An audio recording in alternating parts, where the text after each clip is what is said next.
Hello, Embers. Welcome back to Ember Exchange. I'm Dylan, And I'm Jill. And I'm Heidi. And I'm Nick. and we're very glad that you're here to join us.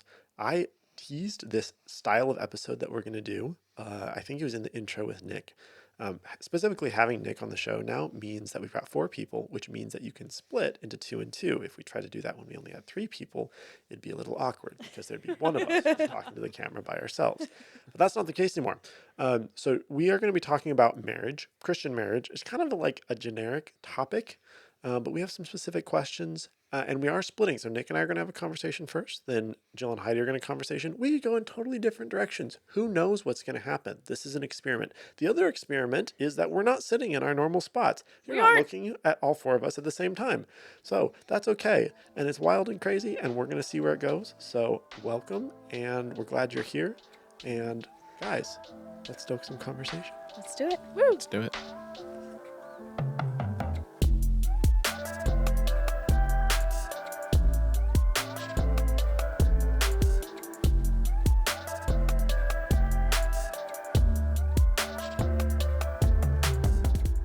Hi, Nick. Hi, Dylan. We're doing something different. But if you're not seeing, you might be confused because we probably sound very similar. Actually, maybe we sound more relaxed because we are more relaxed. We're sitting on a futon. Just I chilling. definitely am. Okay. The other thing that's different is that you're only hearing Nick's voice and my voice. And I had alluded to this a little bit in our Welcoming Nick short segment that we talked about, that this was going to be something that adding Nick to the podcast was going to let us do, where we could have a conversation, the 2 of us as the guys, and then the girls can have a conversation as the girls. So we're experimenting. There's just so much experimenting happening right now. And I'm excited to see where it goes, and I hope the Embers are too. Me too. We're talking about Christian marriage. And the reason we're talking about Christian marriage, if you haven't listened to the last episode where we kind of broke down conquering Pride Month and what that looks like as Christians entering into this festival of degeneracy that we celebrate every year, that's one piece of it. But I think I really appreciated when we kind of gave our different proposals for conquering Pride Month. One of the main things that came up in your proposal was really the family focused centeredness of like, what does it mean to do the opposite or do the right thing for ourselves as compared to the world and what the world celebrates. And so as this is kind of our second episode here in June, I think that it's pretty valuable that we're going to spend some time highlighting what is the good thing. And so for us, that's Christian marriage. I've been married for 5 years now. And I have been engaged for 2 months. Yeah. So there are going to be listeners that are going to say both of you guys are noobs, which is true. Yes, very true. So congratulations to all of you out there who have, been doing this thing a lot longer than I have. And Yes, obviously hats off Nick to has. you. And we hope to be you someday, right? That's part of That's the goal. That's what we're trying to do. But hopefully this conversation is still helpful, kind of just to think of it like a time capsule maybe. And actually, it'll be cool. Like in 10 years, when we come back and listen to this, we'll be like, wow, we had no idea what we were talking about. Absolutely. But kind of a time capsule, or, a bit of advice for maybe people who are, not engaged or they're dating, or maybe you're early in your marriage and you're just looking for some perspective on sort of the things that we experience. That's kind of the point of this. So I have some questions. We'll see how closely we stick to the questions, but I kind of want to just have this be as relaxed as we are sitting here on this futon. So, Nick, what is the first question that we have in this context of we're talking about Christian marriage? What is important to you and your future spouse or your spouse Or currently? your spouse, right? Because my future spouse is my spouse, and Yes. future is in there for you who get married in a few months. And by important, I think we mean like what qualities are important. So back when we did the episode on Is There a One, we talked about how it's not supposed to be this checklist, but there are certain non-negotiables when it comes to finding somebody to be yoked with as a Christian. And so I'm curious to kind of get your perspective on what were and are those non-negotiables for you. And then part of this is going to be discussing like how has that changed over the course of your life? Like when you started dating versus, I mean, for you it wasn't that long ago, but like when you first met Heidi to like now, And that can be influence. Maybe there were things about Heidi that you were like, wow, I love this. And this would now be a non-negotiable for me if I were to not be marrying Heidi, right? Yes. Because I certainly have some of those for Jill. So Absolutely. why don't you start us off? Like for you, what are those non-negotiables for you? I'd say non-negotiable for me. A non-negotiable for me would be, obviously you need to have a relationship with the Lord. Not only do you need to like love Jesus, but you need to have an ongoing relationship and a pursuit of him. I'd say another one for me too would be someone who's trustworthy, someone who's honest, but that kind of co-aligns with having a relationship with God. Sure. Yeah. Somebody who is truly seeking Christ will become more Christ-like. And, Christ is definitionally the truest thing, Yeah. right? Yes. And so, Yes. yeah, 100%. Must be a truth seeker. Must be a truth seeker. I like that. I wasn't going to say, and you can't say be a Christian or somebody seeking a relationship with Christ because that is the most important. That's Yeah. also number one on my list. Yeah, And that's very cliche. That should be number one on everyone's list. but I think that unfortunately it gets lost sometimes. And so yes, it can be cliche to say, oh, they have to be a Christian, but particularly the seeking a relationship with Christ and making that the center of their life. Yep. Very important. Very, very important. Very. The next one for me would be, I would say also values related. So you have to have Christian values. My wife is a conservative. The Embers know how conservative Jill is.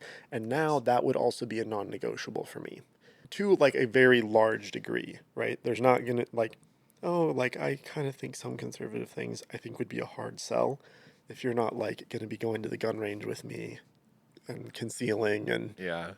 those sorts of things. Okay, with me hanging wild flags and those sorts of things. Yeah. Like that would be also a non-negotiable for me as well. What are your thoughts on? Do you think that that's something? Well, first off, for you that you think is important, and then should that be important as important for everyone? Or is there some like wiggle room there? Because I know like some of these are going to be personal preferences too, right? Absolutely. So for me, it would fall in a very similar category where it is a non-negotiable. My conservative values would need to co-align with my spouse, my future spouse, and they do currently right now. Congrats. Which very, very blessed. Shout out Heidi. Does that need to co-align with everyone? Anymore? I would have to say yes. And I think I agree. Because it's not so blurred anymore. Things don't mesh together. There's a center line there that divides things. And a lot of things are either do you go with what the Bible says or you go against it. Yeah. You're kind of on either side. I would also say, and this gets to be maybe a little bit uncomfortable for people who lean egalitarian. I would argue that there is an exception to this rule where potentially your wife has no political conviction and she submits to your convictions, right? And this is probably a whole nother conversation where we can talk about created nature of men versus women. But men are designed to engage in the public square. In the right, there's the description of the model wife as her husband is known in the city gates, right? So that's somebody who's involved in the political space. Yeah. It doesn't say that the wife should be known at the city gates. Yeah. That would probably mean something else in the context. But I would say that there is a space too. If your, potential spouse or your wife doesn't, think deeply about the things in the same way that you do as a husband, I think that's actually okay as long as it is a posture of submission to you as the head of your household. As opposed to she doesn't think deeply and then turns out to be a lib. Like that would be unacceptable. Yeah. Yes. That's kind of seems like more times than not when people don't think deeply or people don't have a side, they tend to lean more towards that side. And I would agree. So anyway, that would be the only asterisk in terms of like advice given. I don't have to worry about that because Jill, and I think one of the parts of this question was it'll be the next question. How am I different than from when I met Jill? I am a lot more politically opinionated, I would say. And we've grown in that together. And there's been, all sorts of different things that have happened in the world since we got married 5 years ago. So really know, though, like you can fill in the blanks. What radicalized you? I mean, the number of things. But that would be one thing that I would say changed a lot. But that's kind of the next question. Sure. Are there other things on your non-negotiables list? So, I mean, a lot of things we're going to say are going to co-align with, are you walking with God? Are you a Christian? Sure. But My thing would be I would need a wife. This is a more recent conviction of mine, but I need a wife to be submissive to her husband and need to Okay. be okay with that mindset, and not to be caught up in the feministic ideology where that's a bad thing, and to realize the healthy The on the tip of my natural tongue. But roles as designed by God, yeah, right? as husband and wife. And we would say that there's a difference between assigned roles and designed roles. And right, as Christians, we believe that men and women were designed uniquely skilled in certain things. Yeah. And therefore, the things that we do and the ways that we serve God align with the way that we are designed. It wasn't that God made generically dudes and generically chicks and then was like, and half of you are supposed to do this thing because I said so, and the other half are supposed to do the other thing because I said so. No, like men are stronger. Therefore, we are designed to be protective. And turns out that Yeah. dudes, on average, are generally better at that. I will never bear a child because I'm not designed to do it, right? So, yeah, absolutely. Having a person who understands that God designed men and women differently and embraces that as a part of their identity and or understands that it's a part of their identity. Yeah. I just gotta say, I really like the designed, not assigned. Yeah. I like And that. now, so there's a dude on X. He's a pastor. He was making the argument for biblical patriarchy as opposed to obviously egalitarianism, and then also complementarianism, which I think is something that's very popular in the modern evangelical. This idea, but his distinction between complementarianism and biblical patriarchy is that complementarianism would say that men and women are assigned different roles. So they should perform their different roles, but it's because they were assigned that. And he would say, no, it's because they are designed differently. So assigned versus design. I think his name is Joel Webbin, Pastor Joel Webbin. He's in the SBC. Solid dude. He has a lot of good things to say, I think. Yeah, so that's where that came Yeah. from. But it really resonated for me as well. Yeah. Yeah. The flip side of this idea of somebody who's willing to be in submission to me is that came coupled with this change in my mindset of the extremely heavy weight of responsibility that is associated with being the head of a household and a husband. Because when somebody is in submission to me, I am now responsible for them, and I bear responsibility for like their actions and their salvific state to an extent, right? Everyone stands before God, and like you will bear the consequences for whether you are a believer or not individually. But because we're in a married relationship, she bears the responsibility for her own sins. And also because I am her head, I bear responsibility for the spiritual and theological conduct of my household. And so realizing that now I'm not just responsible for me, I'm responsible for my wife, and I will be responsible for my kids when someday I have them. That amount of weight, that is something that tremendously has changed over the course of trying to understand, like, what does it even mean to be a Christian husband? How do you lead? Because it seems pretty clear to me when you read Paul in the New Testament, and Yeah. like that is what we're supposed to do. But that's also, I don't like the word pressure because like it's not a victim mentality. It's not like, oh, woe is me, I have all this responsibility no, and it's pressure not on that me. at all. But like, yeah, I got to step up and really be mindful of what is required of me as a Christian husband. Yes. God calls us to lead. We're supposed to be leaders. Yeah. Another non-negotiable that is relatively new and it's related to this idea of roles. And this is interesting too, because this is something that's changed about Jill. So when we first started dating and when we got married, we kind of both agreed, like, yeah, we don't need to have kids. Like, I wasn't cool at the time, but Jill has always been cool, and her coolness has slowly rubbed off on me. And so we were like, yeah, we're pretty cool the way we are. Like, it'd be really a bummer if there were like, kids harshing our vibe here, right? Right. And so we were like, no, we don't need to have kids like that, whatever. Yeah. But we have independently become convicted over the course of the past, few years that kids are a gift from the Lord, and blessed is the man whose quiver is full. He's got his wife and he's got his children sitting around his table like olive branches. There's a psalm that talks about how that's such a blessing. So it is important to me in my spouse, and fortunately she's got it, that we have this shared goal to raise a Christian family someday. And so, right, everyone's different places along the journey, but for me, that is a non-negotiable. of Sure. kids someday, and especially raising them generationally Christian. Yeah. It's kind of early for me to say, a lot of people listening are going to be laughing with me even taking a stance on this, but Sure. Yeah.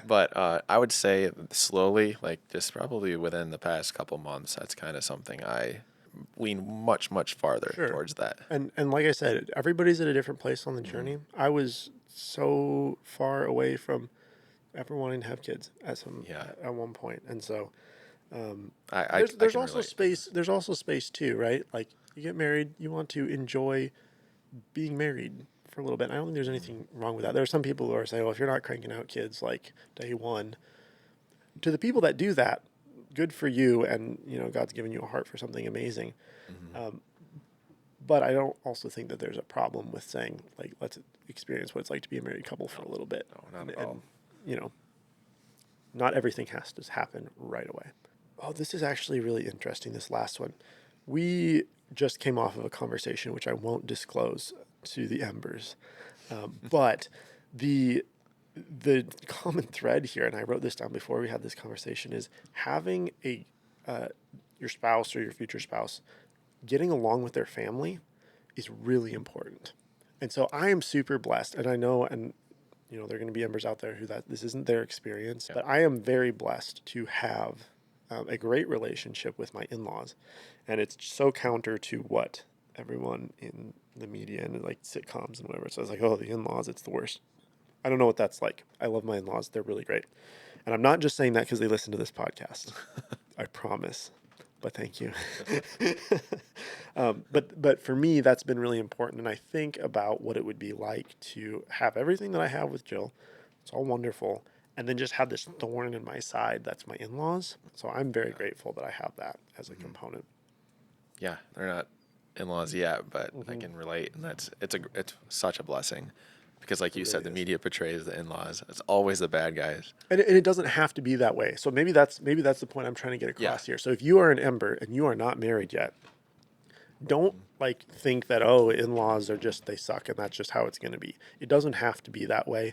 I'm an example of Not at that. all. Nick's going to be an example of that, where you can have a really great relationship with your in-laws and growing towards Christ. And so yeah. Yeah.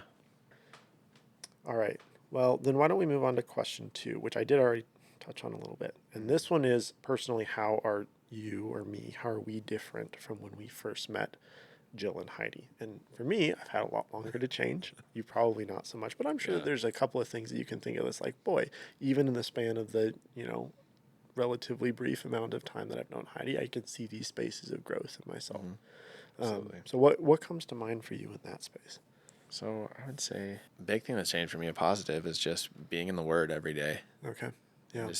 Just really, not that I didn't take my relationship serious, but just taking it that next level. It's like, no, like this isn't a couple times a week. This is like an everyday thing. Yeah.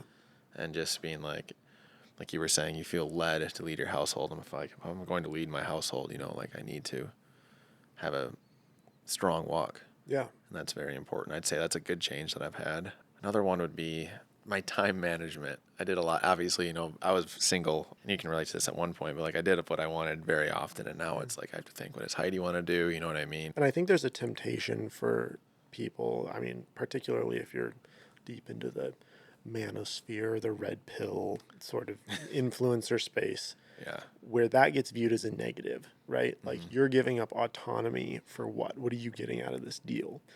And I guess I understand a little bit where that comes from if you limit your mindset to engaging in the feminist controlled space. We would say that the way that the feminists have kind of taken over the way that the male female society relationship runs is that there's a lot expected of men and not a lot offered in return. The thing is that you don't have to operate in the feminist controlled space. And like that's the part that I think is fundamental to the disagreement between the more conservative Christian bro types of people and the red pill manosphere people, is that there's this misunderstanding, this difference of understanding, in that one thinks that we are stuck in the feminist culture, and one says, no, I refuse to interact in that, and I am going to be chivalrous, I am going to be a strong leader, and I can do that without acquiescing to the feminist culture.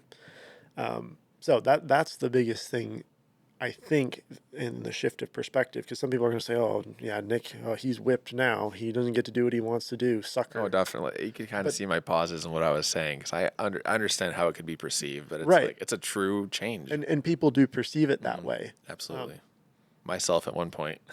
exactly, and so that's a change in Hmm. perspective, right?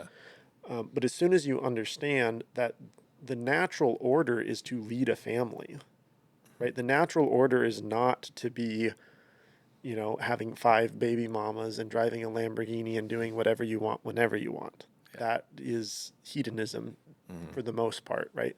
Yeah. That's not how we were designed, to go back to a phrase, right? We Hmm. were designed for relationship Hmm. to lead, right? You don't have to be whipped.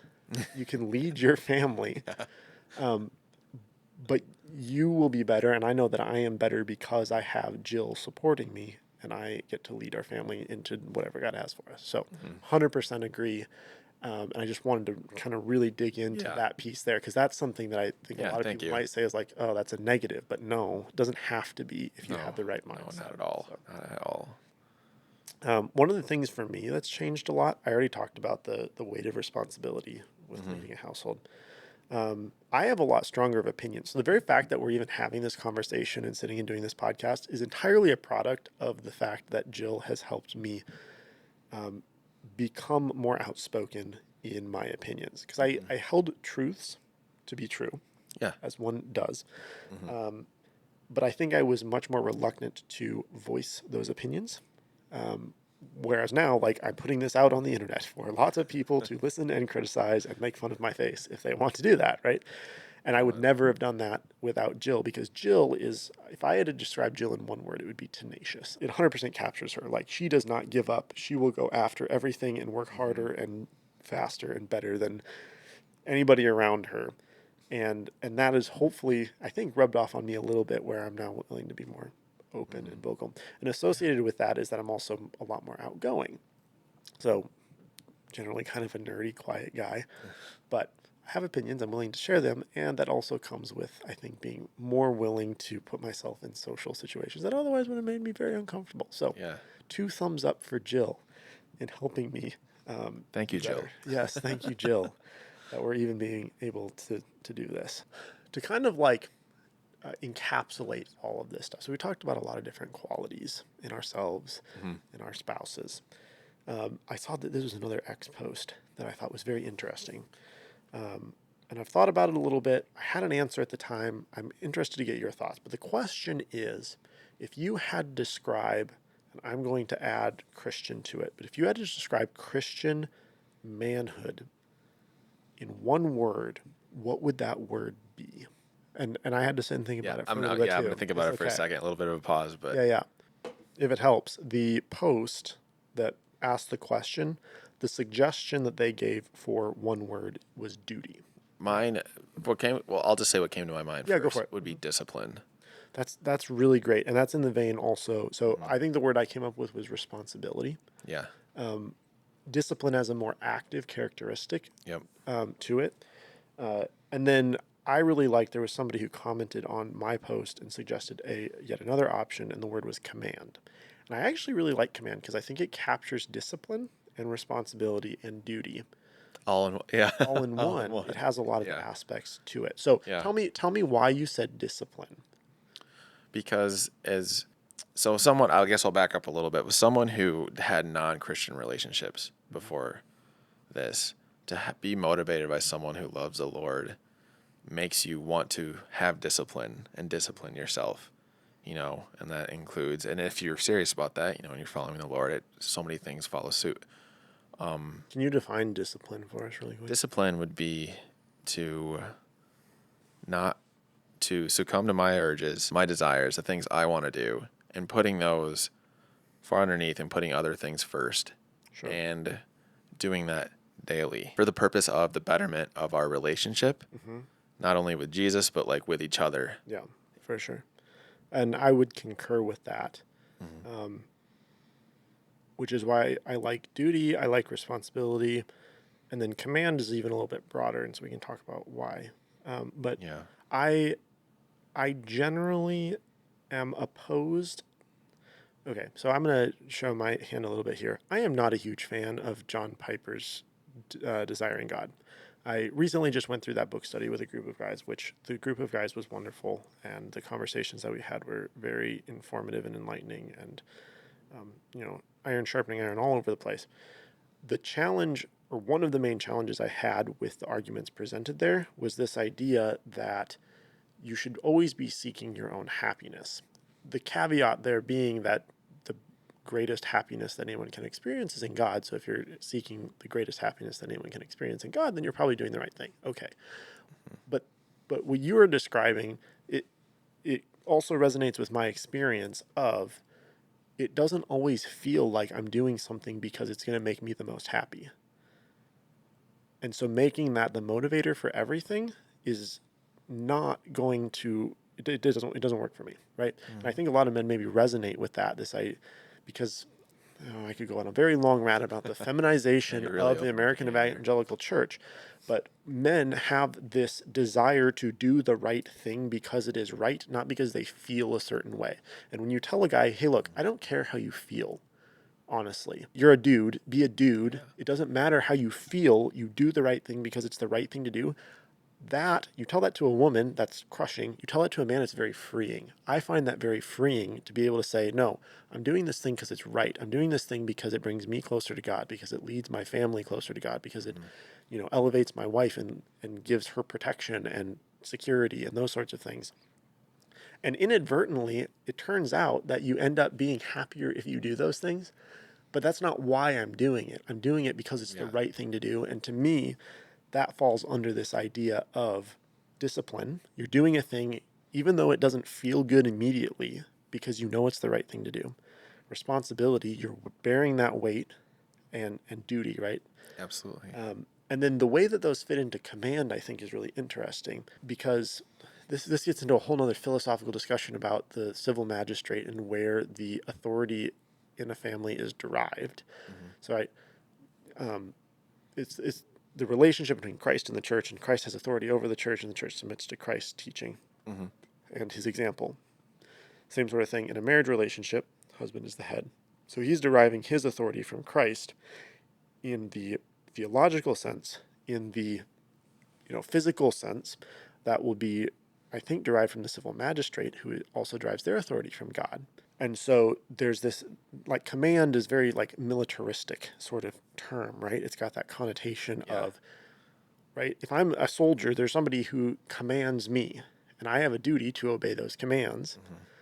So that relationship of duty is encapsulated in command. And then also, because I answer to a higher authority, be that God or the civil magistrate, then I also have a duty to command my household, my wife, and my kids. And so Hmm. that authority then flows the other direction from me as well.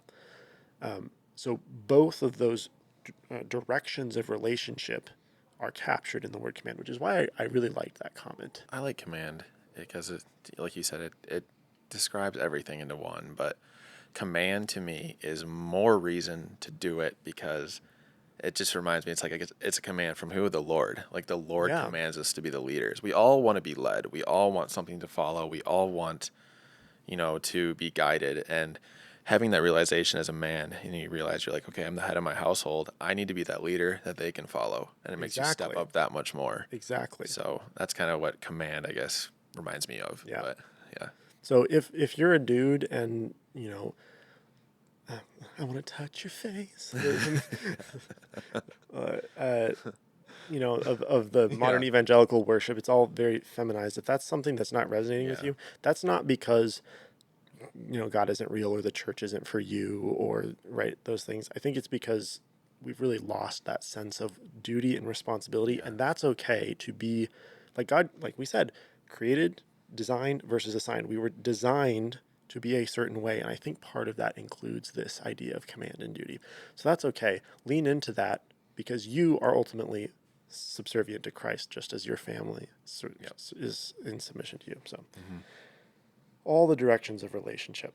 All right, the last piece that I want to cover. So we've expressed what we think the biggest changes in us are since we met, Jill for me and Heidi for you. Yeah. Where What this do is going. we think the biggest change in them is? what do we think that they're going to say when they go through these questions? And then they're going to do the same for us. And we'll see. It's a little bit like the shoe game. If you ever played that at weddings or baby showers or Yep. whatever. Yeah. I'd say the biggest change in Heidi, correct? Yeah. Yeah. So the biggest change I've seen in her is the first one that comes to mind. She'd probably say it too. Is just she's a little more adventurous. I've got her to do Dude. quite a bit of things. She knows how to operate a motorcycle with a clutch. I know I'd mentioned that before, but Yeah.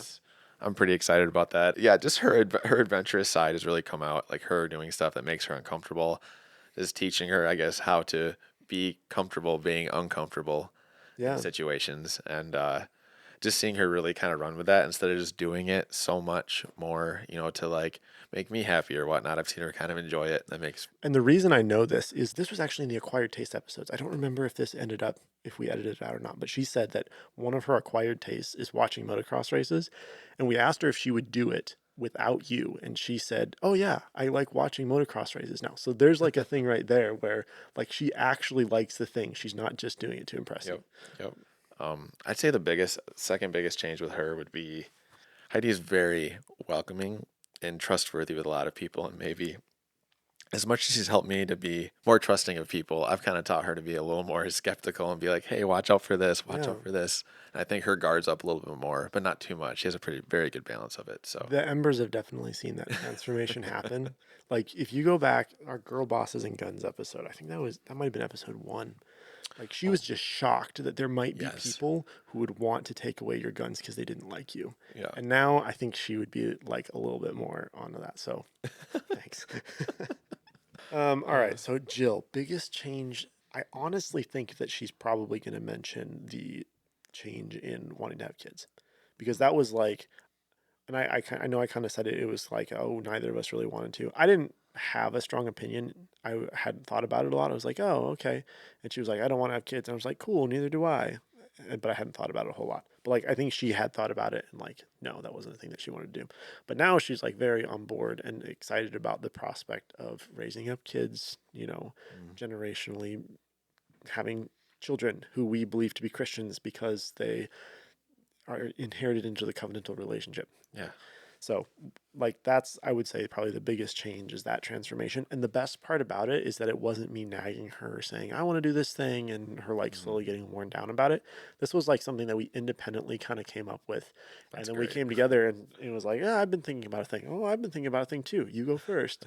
I think that someday we should have kids. What? That's the thing I was going to say. Like, That's it was definitely a God actually thing kind with of like that. kids. And it was so absolutely God working in both of our hearts to say, hey, this is something that is a part of the created order that is important for you guys to do. And I'm going to convict both of you independently so that you guys can then move together to become more Christ-like and move in the direction that I have for you. So super duper exciting. Okay, well, we'll see how we do. We'll see if that's what they come up with or if they have something totally different, and then we're gonna laugh at each other when I go back to edit this and be like, boy, we screwed that one up. Yeah. Whoa. So, anyway, all right. Well, that's kind of the extent of it. We've probably talked more than we needed to because we do have to leave time for the girls to have their conversation after this. Oh yeah. We are going to break for some Mortal Spirits. And Nick gets to be included this time because I brought a non-alcoholic bourbon. So we're going to see if that's any good. And then we're also going to try some mixed drinks with that. So that's coming up. And then stay tuned for Heidi and Jill to have some conversations from a little bit of a different perspective. Thanks, Nick. This was a blast. Thank you, Dylan. Appreciate it. We're definitely going to do this again because this was a lot of fun. Thank you for the NA bourbon. Very thoughtful. Yeah. Let's go try some, shall we? Yeah, let's go.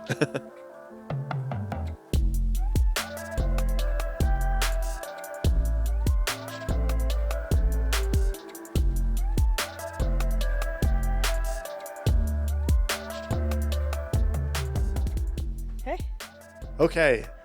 Mortal Spirits. This is again part of the experiment. As I mentioned, we're trying to do seating arrangement. So I'm over here. I'm in the squat rack, so that's new. This used to be in the corner of our table, but I'm in this nice rocking chair. It's quite comfy, though. That's great. Yeah. So Mortal Spirits. So I mentioned this is not about trying a new whiskey today, which is normally what Mortal Spirits is about, or some sort of spirit. We thought that we'd try to be, really equitable and inclusive to Nick, and also We are very diverse. Yeah. We drink alcohol and we don't drink alcohol. But like some of us still have alcohol. But anyway, that's the point. Yes. The point is that I got a non-alcoholic bourbon or an NA bourbon, and I am coming into this extremely skeptical. It's this bottle here. It's called Monday Zero Alcohol Whiskey. I don't know anything about them. I don't know if it's any good. It just implied on the bottle that it was aged in a barrel, which made me think that that was approximately close to what bourbon is. And so one of the things we're going to be doing is tasting it as compared to an actual bourbon. So the bourbon, I figured I'd be fair. I wouldn't break out my, J. Henry 2023 anniversary blend. Like, this is an inexpensive bottle, but it's like decent. So it's like nothing to write home about, but you can sip it straight and you won't be upset about it. So that's what we're comparing. And then for fun, I made an approximation of an old fashioned using the NA bourbon. So Nick is able to partake in that and he'll get to taste as well. So going in, what are your guys' impressions? We've done a non-alcoholic tequila at one point, and you guys were big fans of that. Yeah. I was less convinced. So maybe you guys are coming into this optimistic. So, Nick, you have the NA bourbon in your Right hand. mini, Yes, in the Glencairn. Yep. And I would say, I don't know, Heidi, you should smell them against each other. Nick can smell both. Yeah, that's a good place to start. Yeah. Okay, that smells like real whiskey. Yeah, this one smells It's like delicious. real whiskey. This one smells. It smells like a good facsimile, but definitely a facsimile. Yeah. it's It's sweeter. not bad. It's Yeah, but it's honestly not good. horrendous. It doesn't have the burn. It smells more to me like I'm getting like apple cider. Yeah. Ooh. Yeah. Like a something very spiced- tame. I've added another. Spiced, like Okay. cinnamon, I've added another person nutmeg. to my seat. Sorry, guys. Oh, welcome Aspen to the show. Hi. You don't get to have any of this. Neither. It smells to me, honestly, I'm going to be really honest, like if you walk into the little like hut at a Christmas tree farm and they have the hot cider in the corner. Yeah. And, like the tree boughs making the wreaths. What a beautiful. That's what it smells like to me. Wow, that Very was- holiday-y. You get the oak, right? You get the treeness, the woodiness, and the fresh. Whereas Yeah. when I smell bourbon, I get the oakiness, but I'm also getting the caramel vanilla, and I also have you can smell that it's alcoholic too. So Yeah. You get the burn of the alcohol in the alcohol. yeah. Okay, so for those What are we who doing? want to taste, so I'm going to start with real bourbon, just to Okay. like set my reference point of this Okay. is what I know bourbon to be. Uh-oh. Real bourbon first. Yeah. Okay. Are we ready? No. Plug your nose. I can't because we're like 2 cups. Just No, do it's really not bad. This is a low proof one. This is only 45.5%, 91 proof. It's very mild. I don't know. It's mild, like compared to some of the other ones you've had, right? That's like pretty. Yeah. Unoffensive. It's still just It still burns. burns. Going. I can feel it Same. all the way. And then it just sits in my mouth. Oh, it's so good. All right, and now Okay. following that, with the non-alcoholic bourbon. So Nick, you're gonna sip. Heidi, you can share with Nick there. Yep. That's fine. Whoa, that's way sweeter. May I, honey? It is honey. Yeah. Look at him. Hey, that's the face I usually make. That's amazing. He looks like Heidi and Jill. He does. He hates it so much. That's how I always feel. Try that one. It's interesting.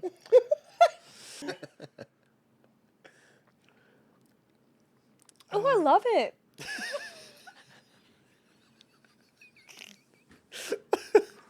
Did you try it, Nick? Yes. What do you think? I was gonna say Heidi's gonna love it, but then she just tried it and she was like, "I love it." I don't love it. It's It's not whiskey. Okay, Oh, it's not great. at all. It's not even close. You know what it actually tastes like?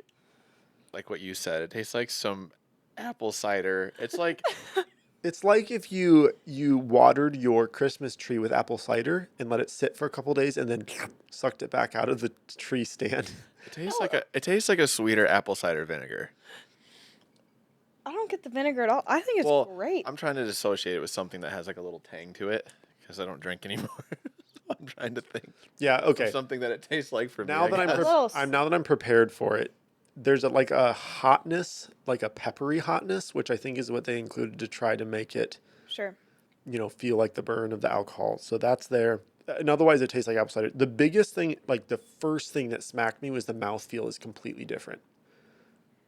Yeah, it doesn't Yeah. burn. No, not It's nice. not the burn, but just like the texture of it is different. So like if you go Oh. back to the whiskey and Go back to the whiskey. Okay, we're gonna there's like an oiliness to whiskey or like a thickness. It kind of lubricates your tongue a little bit. And then you drink this and it's just like water. I don't. Yes, I agree that Okay. that is more watery. It's more watery. Yeah. Yeah. It kind of tastes like apple cider. I think the more I sip it, I'm more like, that's kind of an off apple cider. Yeah. I get the spice. I kind of get the vinegar though that It's you're almost talking like you have an apple cider and they put Big Red in it. Or you put you were like, I dissolved a Red Hot in there. Yeah. There you go. Yeah. Or, but a little bit less sweet and more What was that? that. Yeah. Are you a squirrel now? Um, I want a Okay. squirrel. What? Nick asked me if we could get a pet squirrel the other day. My brother caught a baby squirrel oh. and he's like, it's super tame. Do you want it as a pet? And I'm like, Lord knows I do, but I think it's not the responsible thing to do right now.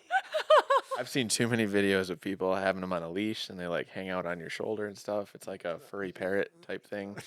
Awesome. I don't know.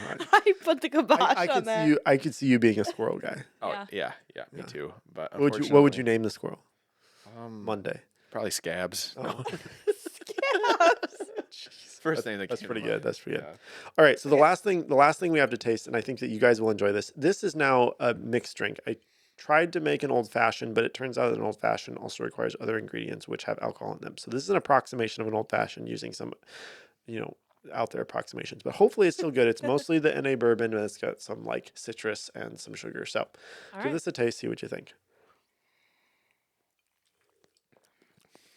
Oh, it's so It's- citrusy. You know, if I didn't know there was the NA bourbon in it, I would think it's a really good lemonade. Yeah. Which is a problem because it's supposed to be an old fashioned. And old fashions don't taste like It tastes like a Long Island iced tea without alcohol. Yeah. Yeah. that's Or probably like better. I was gonna say, yeah, an Arnold Palmer. It's good. I like drink it. this on the porch, you know? I would rather have a real old fashioned. But if you're an Ember who doesn't partake in alcohol, you should take Heidi and Nick's recommendation and give it a try, and not mine. So I there's don't that. really have an opinion on it. I don't know if I like it or dislike it. Okay. Really? There's probably like better options. Like Or so real NA mixed drinks that they have recommendations. yeah, so like you can to. probably get NA bitters. I really wanted to make a Manhattan, which I believe takes vermouth. Yeah, vermouth. Yeah. And so I'd have to try to find like an NA vermouth. So like there's just a lot of components. If you want to make an NA mixed drink, it's not as simple as just getting NA bourbon. Right. Right. You got some other things. So this was an Or in approximation. general, whatever the main alcoholic ingredient is, that doesn't mean that it's the only one, unfortunately. Yeah, Yeah. So you learn don't know. something new every I day. do totally get that this is watery though. it is. And if you so choose to go back to the real thing, I oily is maybe not quite the right term, though some whiskeys are described as having an oily mouthfeel. In comparison, it feels just- downright oily. Thicker. Yeah. Anyway, What do you wait, what do you think though, Jill? I don't know if I liked either of them. Okay. The do you real like one better than the other? the real one for the reasons that I usually don't like them. Yep. And something with the NA, yeah, It's it not- was just really like it punched you in the mouth, but in a different way than the real one does. Yeah. That's fair. Yeah. Well, I like it. more thanks for power making to 'em. you. I'm glad Yes, you guys thank you. enjoyed it. Appreciate that very much. We won't do that next time, but we'll try some other weird stuff like this too. So, anyway, thanks Embers for hanging out. Can I mix these or is that Yeah, go for it. disrespectful? You do what you do you. And with that, we'll go to part 2.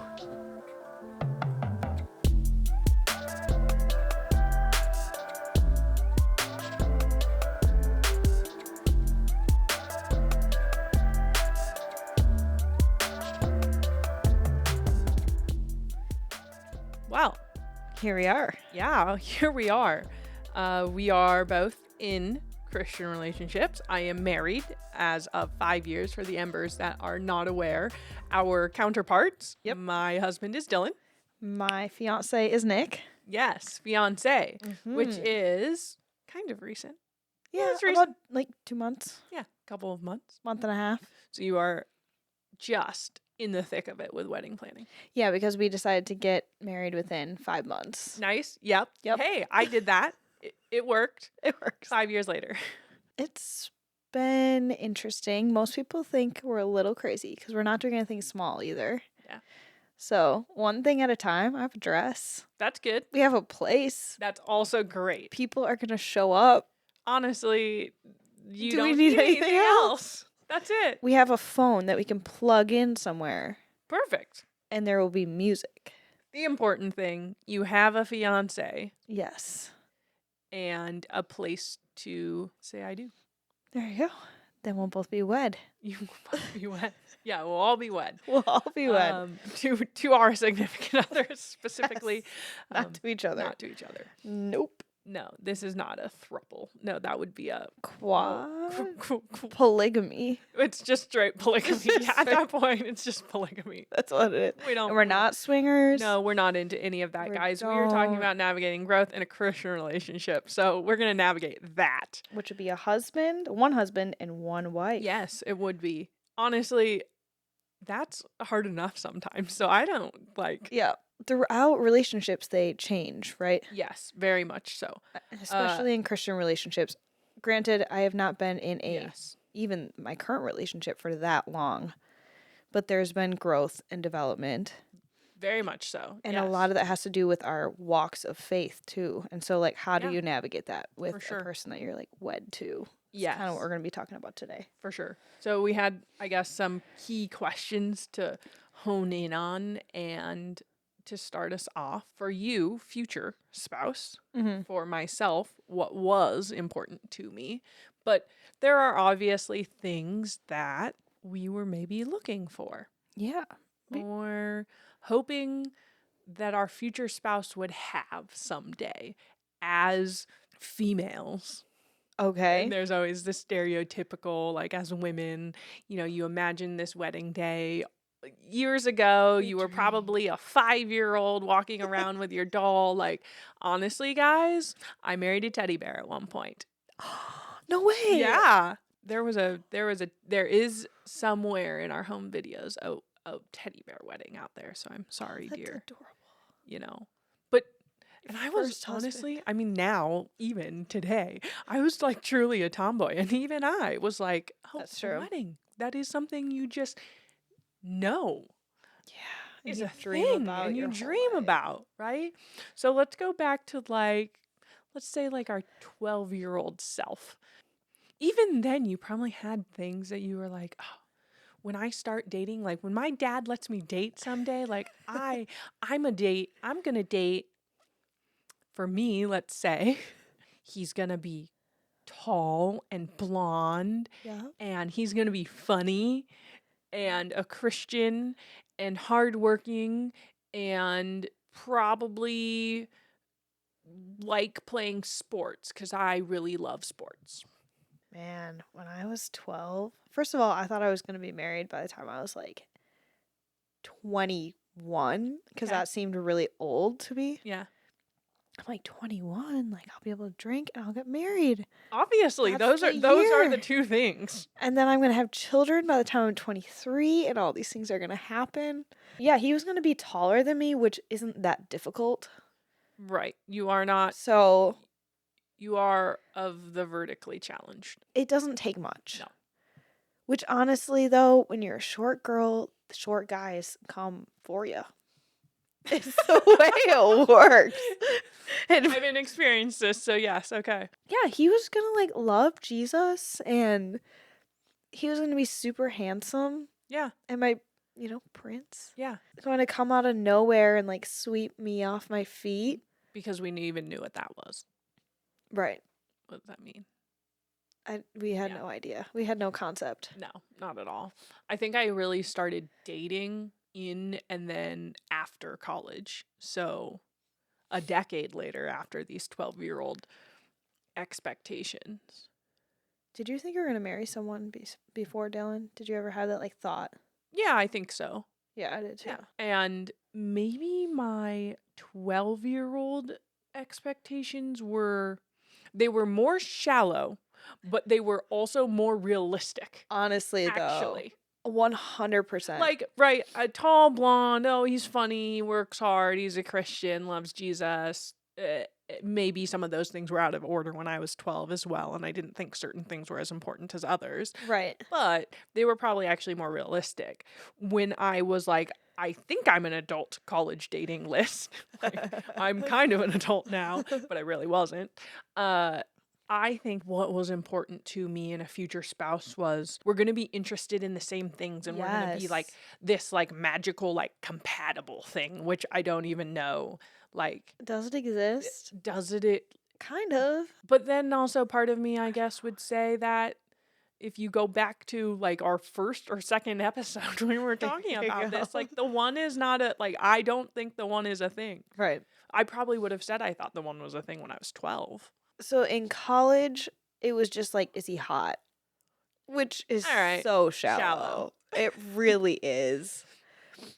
But then after college, I think in 2020, my standards raised from is he attractive to does he love Jesus? Is he unvaccinated? Does he like enjoy health and wellness? Does he have a good job? Like all of these things. And all of a sudden my standards were like super high. And some would call that unrealistic, but also I'm like, you have to have some sort of standard. Maybe after the relationship I had that I was like, oh yeah, like probably gonna marry this person. Mm-hmm. I was like, wait, there's a lot more that goes into this than like, well, we have some interests that are the same. And in that case, in college, it was we had a kind of similar major and we were both into sports Yeah. because that was the end of my long-term thinking. I was like, there's nothing else. What else is there? Right. I used to like go on dates and literally if someone was interested in something that I had no interest in, I would be like, that's weird. You know, I Mhm. didn't like it. Didn't like it. But if they like to go to the ballet, I was like, that's exciting. Yeah, you're like, you're just like me. It Right. was like you were looking for someone like you. Which we don't need two Heidis in the world, but I was looking for a male version of me. Uh-huh. Like I was talking to a really wonderful girlfriend a couple of days ago. She's amazing, but she's single and she was talking about the things that I talked about. And I was like, that is so things that don't matter. Yeah, And it's the weirdest things that give you the for ick. sure. And I think that is, right? That is a part of this, like, what was our expectation of what was important? And I would say is because a lot of these things are not important anymore. I mean, I think I've specifically had the conversation with you before that has said, my 20-year-old self would look at my now over 30-year-old self and be like, who are you? What are you doing with your life? I think at the end of the day, it's because what was important to me and his spouse is not the same as when I started dating, nor was it really even the same when I started dating my husband, Dylan. The list literally boils down, I think, to, for me, probably just two things. Which They're pretty all-encompassing things, honestly, but he's got to love Jesus first, Yep. and we have to share similar values. Yeah. Because after everything else, and at the end of the day, it comes down to who is on your team. And I know that Dylan's always on my team. Mm-hmm. That does not even mean that we agree on everything either, because, mind you, we don't, folks. But it's because values are much more foundational and unchanging. Not that they can't change over Yeah. time, but they're more stable than like emotions or hobbies or Yes. interests. Totally. And like, Our interests and hobbies have even changed since we've been together. yeah, because when we're 90, we're not going to be playing pickleball. I mean, maybe we Well, will be. pickleball maybe, but we probably But- won't be riding motocross bikes. Yeah, probably not. Probably not. I would love to jump out of a plane at 90 if I could still do it, or off a bridge, but That would be amazing. we'll see. Okay. Some sort of interests, similarly, are nice. Yes, It's a bonus. it is. But, yeah, that is flippant compared to Very much so. the mission and the vision and the values that the person has Yes. for their so lives much. and how they want to, like, grow their family and all of these things. Because I've heard it said that, like, at the end of the day, if you're going through a hard time, like a parent dies or you lose a job or you have a child, your husband's, like, hair color is not what is going to, like, make you look at him and be like, I love this man in this moment. Right. In the shorter amount of time, have you noticed things where you've already changed in who you are with Nick? I mean, I'm a bit more open to sports that require adrenaline Yeah. and mild amounts of danger. One of Nick's friends recently, like, split his femur in half, like, broke his leg. Oh. And I wasn't there, granted. Oh. Praise the Lord, I was not there. But, like, it didn't freak me out as much because I'm like, okay, I still trust Nick, and if this happened to Nick, it would be okay. Like, I'm comfortable with this idea of him getting hurt and me possibly getting hurt as well. Right. So Within reason. within reason, like, he's not crazy. You He's are not mitigating crazy. risk where Yeah, and where he's necessary. very responsible, and I very Yes. much trust him. But yes. these are things that, like, high school Heidi would have never in a Never. million years. Yeah. But again, that is sort of surface level too. Like, Yes. on a deeper level, I have changed just knowing him and, like, obviously going on our first date to being engaged in less than a year. Like, I've recognized what it takes to be in a relationship. There's been some moments where I'm like, okay, I'm a little selfish. And Aren't we all? we all are, but, like, I didn't know it. And we aren't even married yet, and so I know that will be intensified when we're married, Yeah. too. Yeah.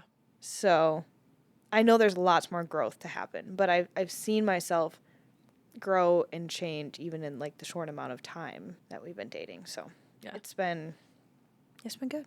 Yeah. What about you? Dylan, I got him to go bungee jumping and learn how to ride a motorcycle, which I greatly enjoyed as when I was younger. Mm-hmm.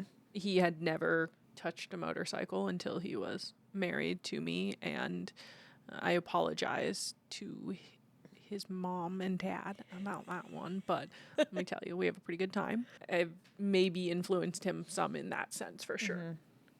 Outside of that, though, again, just, like, being rooted in those values, like, I'll probably say it again, but it is so meaningful.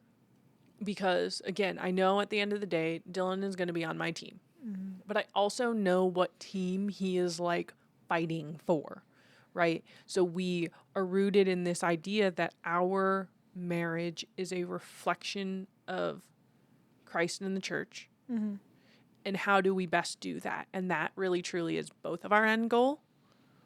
And so I'll say I am, though I would also hope, and I think Dylan would agree, that I am less so than when we started dating, and definitely since we've been married now for over 5 years. Mm-hmm. I am a little high strung, sometimes a hothead, and just much more, would the right word be intense than he is?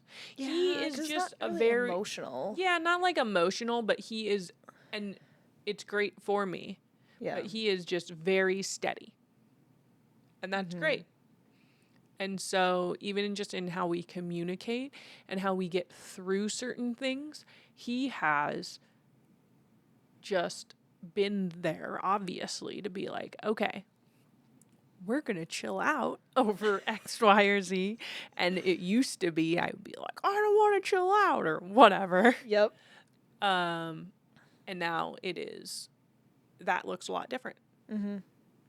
But that has been a great area of growth for, both of us. Yeah. I probably tested his patience more than one time, and he tested mine, though mine was maybe a much shorter fuse than his. Sure. And I think that that is a huge area where we have grown in that. So how have you two been able to stay on the same team, even as you're individually like growing and developing in certain areas? Yeah, I think that it's an interesting thing because, like I just said, like I think that I'm a better version of myself, Yeah. which hopefully makes me just like a better person to be around in general. And it's like a weird, and I promise guys, it's not because we're seeking something else, but Dylan and I will have this thought exercise sometimes. You look out in the world and you can always find something to compare to, or, oh, what if I was with Yeah. X, Y, or Z? And actually, one of the beneficial things of this thought exercise that Dylan has always brought up is that's all good and well, but the grass is almost never, like, it's never greener, first of all. It's greener where you plant it or water it. Water it, yes. It is greener where you water it. And so when you take that perspective and you're like, it's greener where you watered it, but you forget that that's what you've been doing, is that you've been like nurturing this here. Yeah. And you're like, oh, but what if I was with, or what if, as an encouragement, folks, think about the fact that how much of who you are at this moment, like right now, Yeah. the Heidi you are, Mm-hmm. is attributed to you being with Nick, to your person. Yeah. It's minimal now, but it will continue to grow over But the it'll years. continue to grow. Yeah. But if you're like, oh man, I am way more into fun activities. Sorry, not that you weren't a fun person and did fun activities. You're much No, more but it's into true. more adrenaline-based activities now. So I could have really been a good fit with, who knows, someone else you dated. But that's not who you would have become because of that person. You became that Right. person because of Nick. That's true. You are not the Heidi you are without Nick at this point, right? Yeah. And as we've been married for 5 years, the person I am today is not the person I am without Dylan in the picture. So you would be a different person if you would have married someone else. Yes. Yeah, that is actually so crazy. You are one flesh, and so Yes. you can't And not that's affect each other. Yeah. And that is where that comes into. That is how I know we're on one team, because we are in that goal, in the end goal of we want to be one flesh. We want to reflect Christ in the church. We want to grow in those things. And a lot of those fun, silly things come along with that. Mm-hmm. And then a lot of the hard and more challenging and more learned things come along with those as well. So some of those more like challenging and learned things. Mm-hmm. Can you give maybe one practical way Yeah. to work through that together? So I think that almost sort of leads into like our other question that Yeah. we're asking, which is, what would you see as the most important characteristic for yourself as a Christian wife, or for their case, Christian husband or husband to be? Mm-hmm. And I think that my answer today would probably be that one of the most important characteristics as a Christian wife would be submission, which is both a hard question and it has a hard answer. Yeah. But it also is one of those hard things that could have practical steps to it. It does have practical Oh, yeah. steps. In fact, yes. Yeah. Arguably, it does have practical steps to it. Yep. So I think that submission of a wife to her husband is probably one of the most important things, because I would argue that for a husband, one of the most important things is that responsibility of head of the household. Yeah. So again, we're rooting all of these things on those values that I now would say are the most important thing that you're looking for in an expectant husband or wife. Mm-hmm. Because those are all going to bleed into this. Right. If we don't share values, then we're not shooting for the same goal, which means Dylan would not be working towards being a head of our household that's respected and honored, and I wouldn't be looking to submit to him. Because he wouldn't be a man working to be a man worthy of Correct. submission. Yes. However, that is probably where that challenge comes in. It's very cyclical Right. because he wants to take on that responsibility. He's more interested in taking on that responsibility if I actually submit to him and if I actually honor him and respect him. Right. But I don't want to submit to someone that isn't, quote unquote, like deserving of being submitted to. Right. Or like doesn't feel like he loves you in that moment. Right. Or isn't like being responsible leading our household. Right. So then you can, I think there's like two ways it can go, right? You can cyclically like start going down because you're both chasing each other in this wrong direction because I'm like, well, I'm not going to submit to you if you're not being like, if you're not doing something that's responsible and I don't think you're being a good head of household. And then he's like, well, I don't feel like being a very good head of household because you're not going to submit to me anyway. So someone or both of you have to start moving that directively up. Yep. It's like a spiral staircase. Yeah. You can get stuck on a level, you can go down, or you can go up. And the importance of that it ties to the husband's responsibility because also if I'm not submitting, then I'm actually detracting from the responsibility he has, especially in a household that currently, right, we do not have children, but hopefully someday, Lord willing, we do. Mm-hmm. But currently, the head of his household means the head of me individually. He is your head. So if I am not submitting to that, then I'm just detracting away from his responsibility. Right. Well, it becomes kind of redundant, right? Because now Right. we're both trying to be the leader in our home and we're kind of like fighting for that position, let's say. So then you have a power struggle. Uh-huh. So now I'm upset because like he wants to have the power, but I want to have the power, but really he should have the power and I should be submitting to that, but I don't like feel like it. And then submission can get glorified, I feel like, for men because they're like, well, I want to be submissive. I just don't want to make any decisions. 'Cause Yeah. she's making all the decisions anyways. Right. And then you have an upside down household, Uh-huh.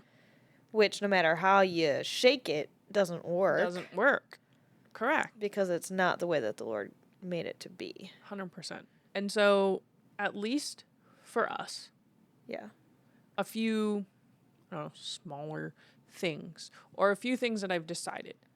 It's a lot easier to make a lot or a few small changes than it is to make big changes or a lot of big changes all at one time. So, just doing the small things to keep us on the same team, to strengthen our team, to be the Christian wife that I'm called to be, I've tried to make some of those small changes. Yeah. What's an example? I guess like one, which maybe sounds really stupid, but working on being the oikodespot of my home, so like the homemaker of my home, even though at this point in our lives, I do work outside of the home. So part of that is also why I'm trying to make small changes because I do still work outside of the home 8 hours a day, every single day. Which 5 she's days a very week. good at her job. Thank you. You are. So I do that, but I do still want to make a priority of my home because Dylan also feels more responsible for a home that is being well taken care of. So again, that cyclical attempt of if I'm taking care of, or I'm, a well taken care of home by me, then gives my husband more responsibility and also more, I guess, excitement to want to be responsible for that. That's true. And so taking care of the home, I have tried to just, we do still split a lot of like meal making duties, and not to say that that's the wife's duty, but it's a part of taking care of the home. And so I've tried to take on more of like the meal making duties. Again, I work 8 hours a day, 5 days a week though. So that just means that at 5 p.m. and then I leave work and I come home, sometimes not in the greatest mood to still have to make dinner. Just the case of it. Relatable. But I did learn that I am much better if I just like literally don't have to make the decision on what's going to be made. That's actually my biggest hang up. It's not really making the food. I don't Yeah. mind that. I just hate coming home and then staring at the fridge and being like, oh, what am I going to make tonight? And then We don't have any 15 you like food. stare at the fridge for 15 minutes and then I'm more stressed out because now 15 more minutes has passed and then the meat's not thawed because I didn't think ahead. So now I'm wasting another half an hour like trying to like fast thaw meat out of the freezer in the microwave, Which is like never the as defrost good. feature, which does not work as well, and then it's not going to taste as good. Like just like so many things. The fall snowball happens so fast. so fast, and then all of a sudden I'm just like ticked off, and I'm like, why am I responsible for making dinner? Like I don't want to be doing this, and now I'm grumpy, and now Dylan's grumpy. Like And then 3 hours Again. later, you're eating your freaking yeah, and then it's 9:30 and we're eating dinner, but we're not happy about it. It's probably not very good because I probably over defrosted it in the microwave. And like nobody likes that. literally. And you go to bed just mad at And you're just life. like mad. Yeah. It's not the advice should not be never go to bed angry with your spouse. It's literally like don't make it so you're going to bed angry. Like there are Right. so many things I could have done before that prevented that moment. Okay, so what can women do? Yeah, my husband was like, get what you need. And I was like, you know what I need, dear? I need a whiteboard that has every single day of the week on it. This might sound so stupid, guys, but I not. got a colored whiteboard marker for each day. Okay. And the days are on this little whiteboard that's magnetic and it sticks to our fridge. And it says Sunday, Monday, Tuesday, Wednesday, Thursday, Friday, Saturday. I know. Silly. Sundays are leftover days. Yes. And I write color-coded meals on that on Saturday afternoon when we go and do our grocery shopping trip because I also make that and buy my groceries based on that list for the week. Mm-hmm. We don't have it in the house. And that's what I make. And then you're less stressed. I am. You've taken care of the thing. I have. Dylan is happy and overjoyed He is. because you're happy. Yeah. He is, honestly. He Because- is more happy when I am happy also. Because you get to sit down to dinner and it's Yeah. 6:30 And we enjoy that together. And and you can go to bed. he gets to feel honored from me doing that. Yeah. And I feel more honored or I just feel more loved when he also has that. Again, it's just this like back and forth thing. Yeah. And that's not to say that like Dylan couldn't do these things No, too. Or and that he he does. doesn't do them, right? Because he does. Yes. If I know I'm getting home late, like I will text him and be like, hey, tonight was this meal. The longest cooking series on that is maybe the meat. Can you just start throwing it in the pan so it's like half done when I get home? And he does. Or sometimes all done when I get home. He does that. Yeah. He is more than happy. I'm the home manager. Right. So that sometimes means I delegate. I mean, this is encouraging because you guys are 5 years in and you've started this, what, 6 months ago? Yeah. A year ago? And, like, it's not rocket science. Like, you probably knew No. these things before, but you still made the choice to, like, do the thing. Yeah. So it's never too late to start doing the thing. No. And not to say that like the first like 4 No. years before that was like tumultuous. Yeah. Help me with that word. Tumultuous. Yeah, thanks. Yeah. And just like we weren't on the same team. No, No. he has said that since day one, and we have we continue to, but we did strive for those things. We just didn't always know how to do them practically. The tools. Yeah, we didn't know how to step forward and say, what do I actually do? Or like, what's the action behind that? Right. Because submission can sound so passive. Yeah, it kind of sounds passive in a way. And like, I'm just going to be the lump on the log doing whatever my husband tells me to Yeah. do. But it goes both ways. Neither Yeah. of you should be. Right.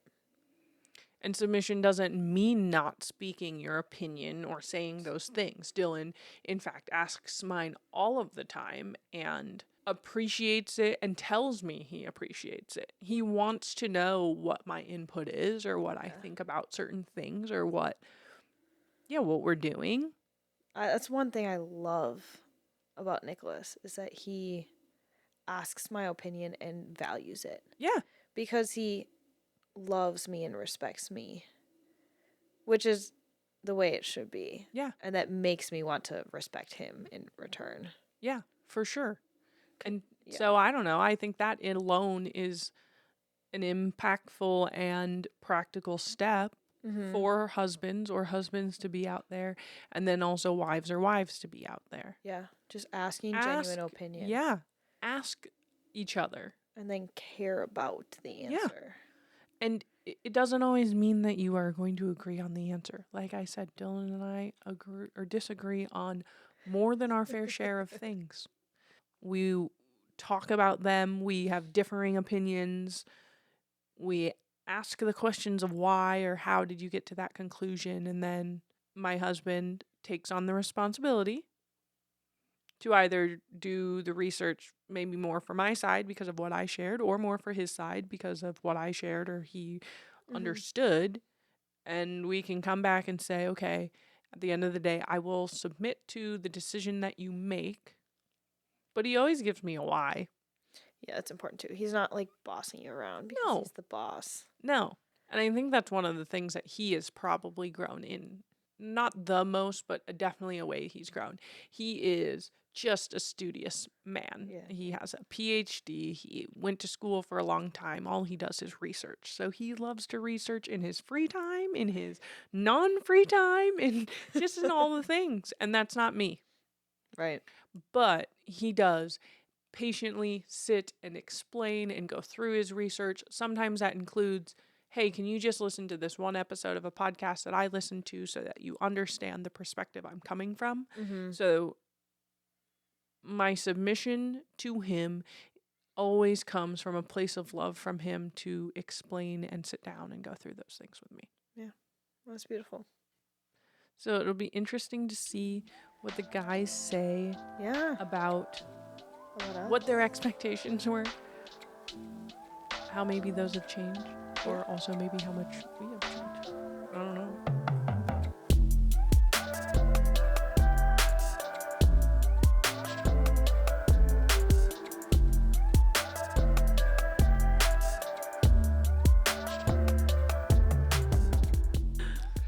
Well, thank you, Embers, so much for joining us on today's episode. Hopefully that was a little bit fun. I hope the experiment worked. Given that we're recording this before I've had a chance to go through and see if it worked or not, I have no idea. But if you're listening to this, it probably worked. So thank you so much for joining us. If you're listening to this, that means you caught us on one platform, but we are on many. We are on Apple Podcasts and Spotify. We have long form on YouTube if you'd like to see our new setup and faces that are not sitting around. Our faces aren't new. There's the same faces. They're just in a different spot. Correct. They are in a different spot. Yeah, and we are also on short form as well. So we have YouTube Shorts, Instagram, and we would love to engage with you there. So feel free to leave a comment, share with your friends. It's real easy. Share button. You can send it. Yeah. And we'd love to spread the fire. And thanks for joining us, guys. And burn bright embers.